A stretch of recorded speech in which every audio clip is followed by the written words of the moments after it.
Hello everybody, welcome to my channel the legal Baba. मैं हूं आपका दोस्त और host advocate Nitesh Sinha. So today we will going to discuss on the topic the reduction of rent of the Chota Nagpur Tenancy Act of 1908. So it deals in the section 33A, that is the reduction of the rent. So it says that the deputy commissioner may reduce the rent of an occupancy holding of any of the following grounds. तो क्या कहता है ये deputy commissioner? कौन है? Deputy commissioner है। मैं reduce the rent, ये क्या कर सकते हैं? रिड्यूस कर सकते हैं रेंट को of an occupancy holding on any of the following grounds. तो जो ऑक्यूपेंसी होल्डिंग है उसका रिड्यूस कर सकते हैं रेंट। कौन कर सकते हैं? Deputy commissioner. कौन कौन से ग्राउंड पे? तो हम लोग आज डिस्कस करेंगे। So that the rent of the holding has been enhanced under section 29 on one or both of the grounds. तो क्या कहता है? that the rent of the holding, क्या है? रेंट है, जो होल्डिंग का रेंट है, has been enhanced, यानी कि उसको क्या कर सकते हैं? बढ़ा सकते हैं under section 29 on one or both the grounds, both of the grounds specified in clause 1 or clause 2 of the proviso, the subsection 1 of that section at any time between 1st day of January 1911 and 31st December of 1936. तो क्या कहता है कि rent of the holding can be enhanced या has been enhanced under section 29। कौन से section में? तो जितने भी डिप्टी कमिश्नर का पावर है वो सेक्शन 29 में है, ठीक है। और कोई भी एक या एक से अधिक ग्राउंड्स पे हो सकता है, जो कि क्लॉज 1 या क्लॉज 2 में और proviso of the sub section 1 में क्या है? डिस्क्राइब किया गया है। Of that section eight any time, कभी भी वो हो सकता है। कब से कब तक? तो 1st ऑफ जनवरी 1911। कब से कब तक? 1st of Jan 1911 to 31st of December 1936. Now दूसरा कहता है that the rent of the holding was commuted under section 61। तो रेंट ऑफ द होल्डिंग किससे कम्यूट करेगा? कौन से सेक्शन से किससे वार्तालाप होगा? तो सेक्शन 61 से। Eight any time between the 1st day of January 1911 to 31st day of December 1936. Now so that the soil of portion or the whole of such holding has without the fault of the rayyat become temporarily or permanently deteriorated by a deposit of sand. तो कहता है the soil of a portion of the whole of such holding. तो soil of a portion, जो जमीन का soil होता है यानी कि उसका मिट्टी होता है, whole of the such holding has without the fault of the rayyat, तो रैयत को कोई भी फॉल्ट नहीं है, without the fault of the रैयत बिकम टेम्पोरली और परमानेंटली डिटोरिएटेड। तो रैयत उसमें कोई भी रोल उसका नहीं है। अगर कोई ज़मीन का जो है सॉइल जो है उसका क्या हो जाएगा? ख़राब हो जाएगा, टेम्पोरली या परमानेंटली डिटोरिएट कर जाएगा, एकदम ख़राब हो जाएगा। कैसे ख़राब होगा? बाय डिपॉजिट ऑफ सैंड, बालू वहाँ जमा हो जाएगा। बाय सबमर्शन अंडर वाटर, तो बालू कब जमा होता है? When there is a submersion under water, पानी में जब वो ज़मीन क्या हो जाएगा? डूब जाएगा। और by any other specific cause, sudden और ग्रेजुअल, तो कोई भी और अदर कॉज से भी क्या हो सकता है? डिटोरिएट कर सकता है, मतलब ख़राब हो जाता है, ज़मीन सड़ जाता है। सडन और ग्रेजुअल, ठीक है। तो सडन भी हो सकता है, ग्रेजुअल भी हो सकता है, तो यानी तुरंत में भी हो सकता है। So that the landlord of such holding has failed to carry out the arrangements in respect of irrigation which he is bound to maintain. और चौथा कहता है landlord of such holding has failed to carry out the arrangements. तो landlord ही क्या हो गया? उस होल्डिंग का फेल कर गया अरेंजमेंट करने में, यानी कि उसका सही संरक्षण नहीं कर पाया इन रिस्पेक्ट ऑफ इरिगेशन। तो संरक्षण कैसे नहीं कर पाया? तो इरिगेशन उसमें इरिगेट नहीं कर रहा था लैंड को, इससे भी क्या हो जाता है? भूमि बंजर हो जाती है। Which he is bound to maintain, तो यानी कि लैंडलॉर्ड को क्या था? बाउंड टू मेंटेन, उसको मेंटेन करना था, लेकिन वो किया नहीं। There is no arrangement in respect of irrigation. Now that there has been a fall not due to temporary cause in the average of local prices of stable food crops during the currency of the present rent. तो there has been a fall मतलब क्या हो गया? दाम गिर रहा है। Not due to the temporary cause, कोई टेम्प्रोरी कॉज नहीं है उसके लिए, कोई भी तुरंत का कॉज नहीं है। इन the average local prices of staple food crops, तो किसका प्राइस गिर रहा है? एवरेज लोकल प्राइसेस, जो एवरेज लोकल प्राइसेस है स्टेबल फूड क्रॉप्स का during the currency of the present rent. तो कब का है? During the currency of the present rent. तो जो एग्रीकल्चर ईयर था उसी में क्या हो गया कि देर इज़ अ फॉल, मतलब प्राइसेस गिरने लगे। और that the land held by the raiyat of less area than the area of which rent has previously been payable by him. और क्या कहता है कि लैंड हेल्ड बाय द रैयत, तो जो लैंड हेल्ड किया था रैयत, जिसका अधिग्रहित किया था, वो एरिया क्या है? कम है, लेस एरिया है। Then the area of which rent has previously been payable, तो पहले हो सकता है बढ़ा हुआ रेंट दे रहा होगा, बढ़ा हुआ ज़मीन का, लेकिन उसका एरिया रैयत का क्या है? कम है। तो अगर मापी में कम निकल गया तो वो क्या हो जाएगा? कम हो जाएगा। So reduction of the rent has been takes place. ये 6 ग्राउंड जो था इसी में क्या हो जाएगा? रिडक्शन होगा। रिडक्शन कब होगा? तो डिप्टी कमिश्नर करेंगे। डिप्टी कमिश्नर कैसे करेंगे? तो सेक्शन 29 के अंतर्गत ये 6 पॉइंट अगर आता है तो there is a reduction of rent. Now section 34 says that application to deputy commissioner for reduction of rent. अब आपको पता चल गया तो किसको लिखेंगे एप्लीकेशन, डिप्टी कमिश्नर को लिखेंगे। किसके लिए लिखेंगे, तो for the reduction of the rent. So any occupancy raiyat wishing to claim a reduction of the rent previously paid by him may present an application to the deputy commissioner. तो कोई भी occupancy raiyat होगा जो चाहता होगा wishing to claim a reduction of the rent, क्या चाहता होगा, there is a reduction of the rent previously paid by him, जो पहले वो दे रहा था, जो रेंट वो दे रहा था, may be present an application to the deputy commissioner. तो रिडक्शन ऑफ द रेंट अगर है तो वो एप्लीकेशन लिखेगा, किसको लिखेगा, डिप्टी कमिश्नर को लिखेगा। To assess the rent on the land, क्या करेगा, assess the rent of the land in respect of which such reduction is sought and if necessary to measure the land. तो अगर जरूरी रहेगा तो ज़मीन का मापी होगा, और ज़मीन का मापी होगा इन रिस्पेक्ट ऑफ द लैंड को एसेस करेगा, मतलब उसका नापा जोखी तैयार करेगा, और उसके बाद रिडक्शन के लिए वो रिस्पेक्ट में क्या करेगा, एप्लीकेशन लिखेगा डिप्टी कमिश्नर को, क्योंकि उसको ऐसा लग रहा है ही wishing to claim a reduction of the rent. तो क्यों क्लेम कर रहा है, तो देयर इज सम प्रोविजन, या तो ज़मीन छोटा है उसके पास में, या तो ज़मीन एसेस नहीं है, रेंट जो लैंड का पे कर रहा है, तो जिसके लिए भी है तो डिप्टी कमिश्नर को क्या करेगा, एक एप्लीकेशन लिखेगा for the reduction of the rent. तो यहाँ कहता है provided that no application for reduction of rent under clause A or clause B of the section 33A shall entertained unless it is filed within a period of 2 years from the date on which section 5 of the Chota Nagpur Tenancy Amendment Act 1938 Bihar Act of 2 of 1938 comes into force। तो यहाँ पे no application for reduction of rent, कोई भी application reduction of rent for the clause A and clause B of section 33 है। तो clause A है और clause B है, किसके अंतर्गत, सेक्शन 33 ए के अंतर्गत shall be entertain unless it is filed with in a period of 2 year. तो इसको इंटरटेन नहीं किया जाए, कोई भी एप्लीकेशन अगर लिख देता है तो उसको इंटरटेन जरूरी नहीं कि करे। कब अगर इंटरटेन करेगा तो तब करेगा it is filed with in a period of 2 year, जो फाइल करेगा with in the period of 2 year, 2 साल के भीतर में होगा। कब से कब तक, तो from the date on which section 5 of the Chota Nagpur tenancy amendment act 1938 Bihar 2 act of 1938 come into force. तो तब से लागू करेगा उस 2 साल, मतलब from the period of the 2 year from the date section 5 जब से लागू हुआ, कब का, छोटा नागपुर टेनेंसी अमेंडमेंट एक्ट 1938 का, और Bihar act 2 of 1938 come into force. तो अगर उसके 2 साल के भीतर अगर लिखा है तो वो लेटर को इंटरटेन, वो एप्लीकेशन को इंटरटेन किया जाएगा, नहीं तो इसके बाद का लिखा हुआ लेटर को इंटरटेन या एप्लीकेशन को नहीं किया जाएगा। Now so every such application shall specify, जितने भी एप्लीकेशन होंगे उसमें क्या स्पेसिफाई करना पड़ेगा, the yearly rent payable by the raiyat at the date of the application. Yearly rent कितना पे कर रहा है, रैयत के द्वारा कितना पे किया जा रहा है at the date of the application, जो एप्लीकेशन लिख रहा है उस वक्त कितना पे कर रहा है। The area and description of the land for which the said rent is payable, तो area and description of the land, area कितना है और उसका डिस्क्रिप्शन क्या क्या है लैंड का, वो देना पड़ेगा, किसका, जो जिसका रैयत रेंट पे कर रहा है। The proceedings if any by which the said rent was fixed, तो कोई भी ऐसा प्रोसीडिंग उसमें चल रहा है जिससे रेंट फिक्स किया गया, उसके बारे में भी बताना होगा। The general rate prevailing in the village for corresponding classes of land, तो क्या है कि जनरल रेट क्या प्रिवेल कर रहा है उस विलेज में और उस क्लास ऑफ लैंड में, तो जो भी रेट उसका होगा उसको मेंशन करना होगा उस एप्लीकेशन में।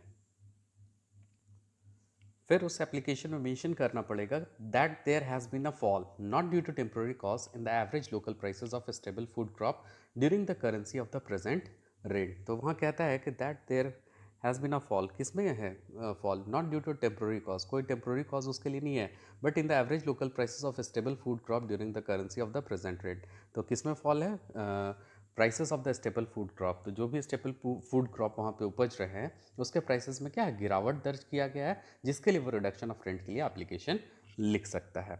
और फिर कहता है that the land held by the रैयत, क्या कह रहा है, जमीन जो रैयत के अधिकृत है इज ऑफ लेस एरिया, वो क्या है, एरिया में क्षेत्रफल में कम है, then the area which rent has previously been payable by him. तो पहले जो रेंट पे कर रहा था उसमें क्या है कि उसका क्षेत्रफल कम था, तो उसके लिए एप्लीकेशन लिखेगा कि हमको ज़्यादा रेंट बढ़ा हुआ मिल रहा है, तो किसको लिखेगा, डिप्टी कमिश्नर को। Now section 34 says that application of deputy commissioner for reduction of rent, तो एप्लीकेशन क्या होगा, टू डिप्टी कमिश्नर, किसको मिलेगा, डिप्टी कमिश्नर को, किसके लिए, for the reduction of the rent, यानी कि जो रेंट है उसको कम करने के लिए।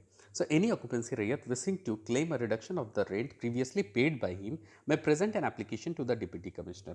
तो ऑक्यूपेंसी रैयत क्या करेगा, अगर चाहेगा wishing to claim a reduction of the rent, तो वो क्या करेगा, रिडक्शन ऑफ द रेंट मतलब चाहेगा previously paid by him may present an application to deputy commissioner. तो जो पहले वो रिडक्शन प्रीवियसली पे कर रहा था रेंट को, उसके मतलब संदर्भ में वो एप्लीकेशन लिखेगा डिप्टी कमिश्नर को to assess the rent of the land in respect of which such reduction is sought and if necessary to measure the land। तो वो क्या करेगा, किसके रिस्पेक्ट में लिखेगा, तो रिस्पेक्ट में रिडक्शन ऑफ द रेंट के लिए जो चाह रहा है वो रिडक्शन ऑफ द रेंट, और अगर जरूरी रहा तो वो जमीन को क्या करेगा, मापी करेगा। ठीक है, तो किसको लिखा एप्लीकेशन, ऑक्यूपेंसी रैयत डिप्टी कमिश्नर को। किसके लिए लिखा, रिडक्शन ऑफ द रेंट, और इसलिए लिखा क्योंकि प्रीवियसली वो ज़्यादा रेंट पे कर रहा था, अब चाह रहा है कि वो रेंट कम पे करे। तो जो फॉलोइंग ग्राउंड्स 33 सेक्शन में हम लोग डील किए, उस ग्राउंड के आधार पर वो डिप्टी कमिश्नर को रिडक्शन ऑफ द रेंट के लिए एप्लीकेशन लिखेगा, और वहाँ पे अगर ज़रूरी रहा तो ज़मीन का मापी भी होगा।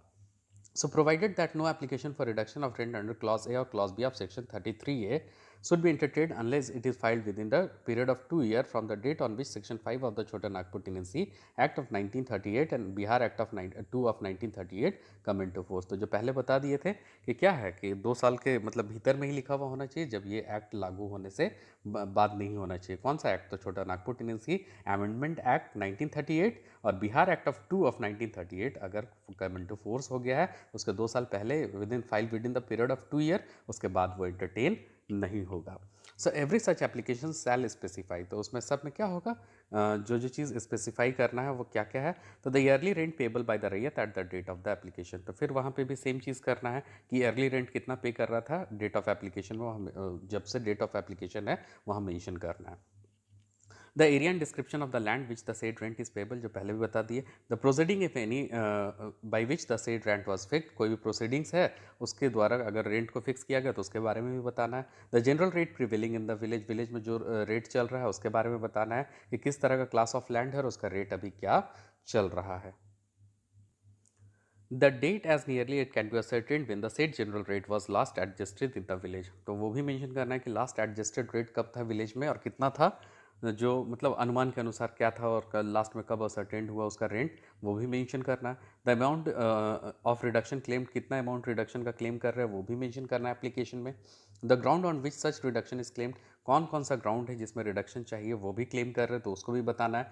एनी अदर प्रिस्क्राइब पर्टिकुलर, कोई भी और जरूरी का चीज़ है तो वहाँ एप्लीकेशन में मेंशन करना है। So it says that section 146 to 149 shall apply to every application made under this section. तो आप पहले भी देख चुके हैं कि हर जगह एप्लीकेशन अगर लिख रहे हैं तो 146 टू 149 अप्लाई होगा ही होगा। ये तो मतलब यहाँ से लेकर 146, 147, 148 एंड 149 ये 4 जो है सेक्शन अप्लाई होगा कोई भी इस तरह का एप्लीकेशन लिखता है तो। Now, section 35 deals with the procedure on receipt of such application. So, what are the procedure on receipt of such application? तो कहता है यहाँ पे when any such application has been receive, तो वो एप्लीकेशन क्या होगा, अगर रिसीव होगा द डिप्टी कमिश्नर, किसको लिखे थे वो एप्लीकेशन, डिप्टी कमिश्नर को लिखे थे, तो वो क्या कर सकते हैं, set forth with give notice to the contents thereof to the landlord. तो क्या करेंगे, नोटिस दे सकते हैं किसको, लैंडलॉर्ड को, कि उसके कंटेंट में क्या क्या है, notice of the contents.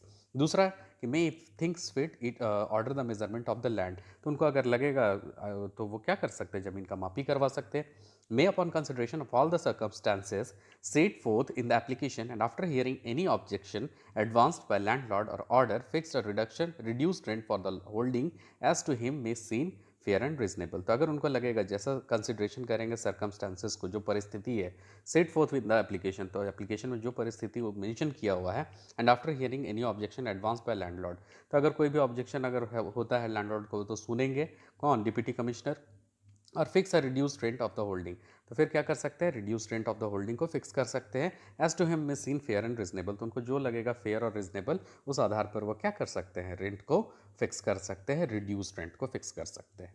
Now provided that if a reduction is claimed under clause A of section 33A, the entire enhancement shall be cancelled। अगर कहता है कि reduction of rent claimed under clause A of section 33A, the entire enhancement shall be cancelled, तो जितना भी enhancement होगा वो क्या हो सकता है, cancelled हो सकता है, क्योंकि वह enhanced rent के बारे में बात किया था, तो जितने भी enhancement है वो cancel हो जाएंगे। ठीक है, say if a reduction is claimed under clause B of section 33A, तो कब कहता है section 33A का clause B में अगर reduction claim किया जाता है तो the reduced rent shall bear to the previous rent of the same proportion as the current prices bear to the average price during the decisional period immediately preceding the time when the rent was commuted। तो कहता है reduced rent shall bear to the previous rent, तो reduced rent क्या होगा, previous rent के द्वारा तय हो जाएगा।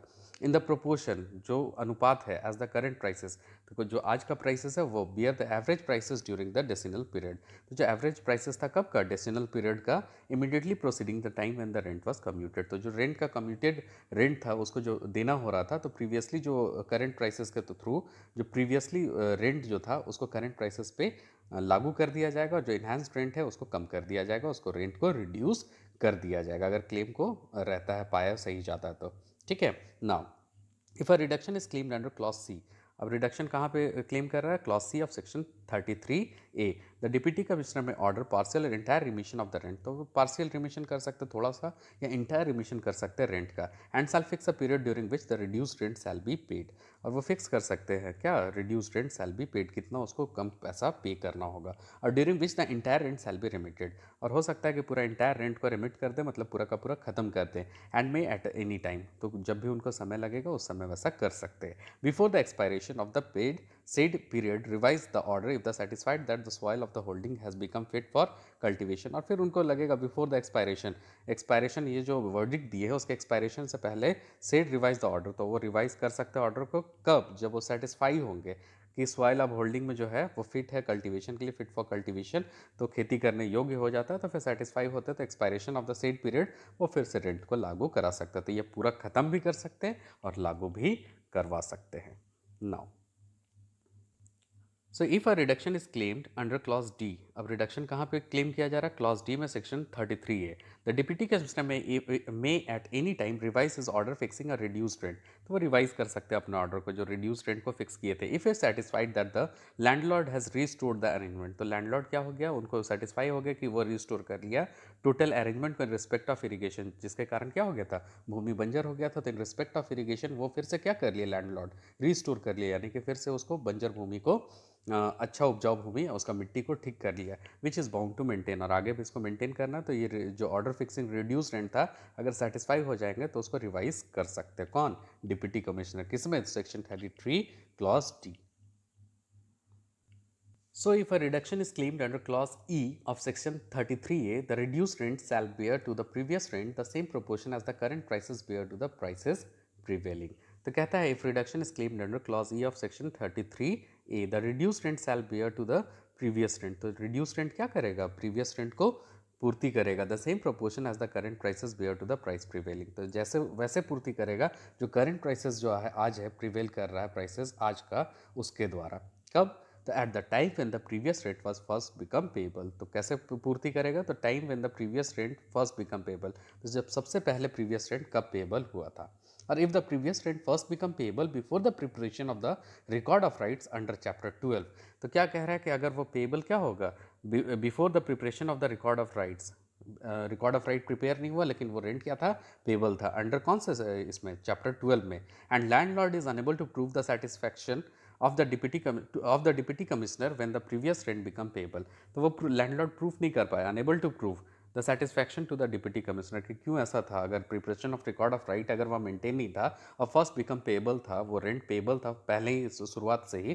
तो उसको प्रूफ करना था, वो सेटिस्फैक्टरीली अनेबल टू प्रूव, वो प्रूफ नहीं कर पाया, किसको, डिप्टी कमिश्नर को, when the previous rent become payable, तो वो किसको नहीं प्रूफ कर पाया कि पहले वो कैसे रेंट को पेबल यानी दे हो रहा था, at the time when the record of right was first prepared in respect of the holding, तो फिर वहाँ क्या हो गया, record of right first prepared, तो वहाँ पे तो पहले चढ़ा नहीं था preparation of record of right में, और जब preparation of record of right first prepared था तो उसको प्रूफ करने में अनेबल हो गया, मतलब वो प्रूफ नहीं कर पाया सेटिस्फैक्टरीली डिप्टी कमिश्नर को कि वो फर्स्ट रेंट कब पेबल था, तो अगर ऐसा होता है तो क्या होगा, it shall bear to the previous rent of the same proportion, मतलब पहले जो रेंट था वही प्रोपोर्शन में उसको लागू कर दिया जाएगा।